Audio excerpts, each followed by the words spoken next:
This past weekend was one of the first truly beautiful spring weekends of the year. This year Australian, then it was fall, I think.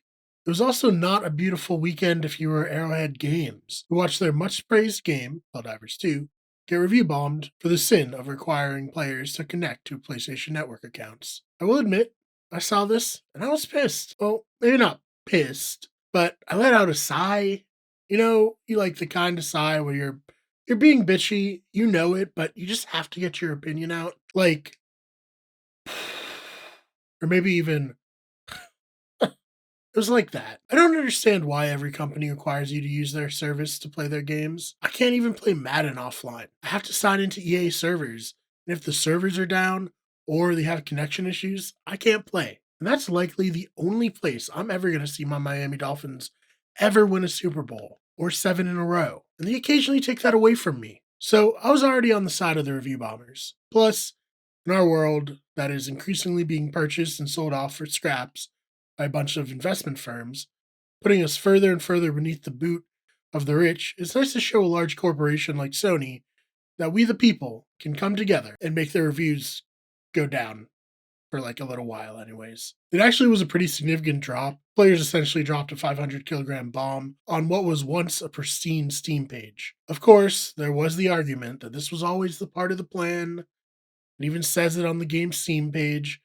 I think I speak for most gamers when I say I'm not going to read more than I have to. If we were, my Kindle would have a charge, and I would have played Elden Ring for the story instead of not playing it at all because I'm bad at games like that.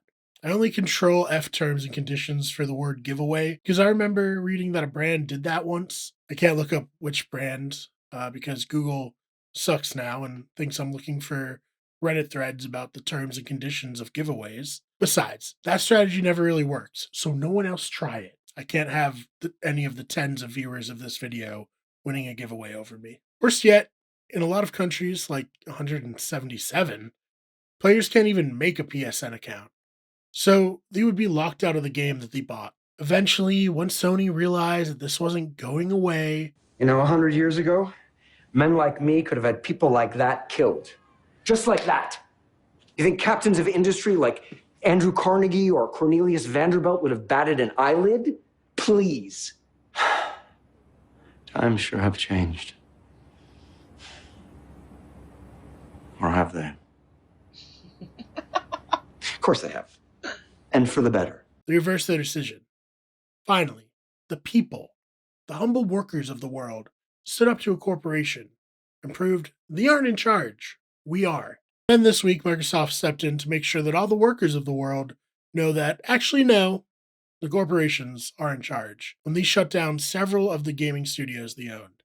Among the shuttered studios were Arcane Austin, makers of Redfall and Prey, as well as Tango Gameworks, which made Hi-Fi Rush and the Evil Within franchise.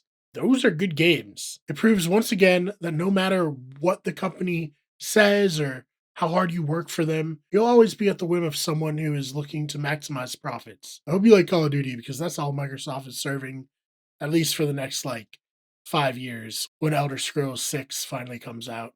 But at least these workers aren't being laid off into a nightmarish job market dominated by AI filters, ghost job posts, and employers trying desperately to wrestle back what little power the workers managed to accumulate during the pandemic. Oh well, I guess you can always search terms and conditions for giveaways. Might be as effective as applying for a job these days. Thank you so much for watching. If you like this, please subscribe. We got plenty more videos coming your way.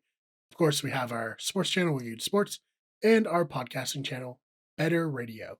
We'll see you in the next one.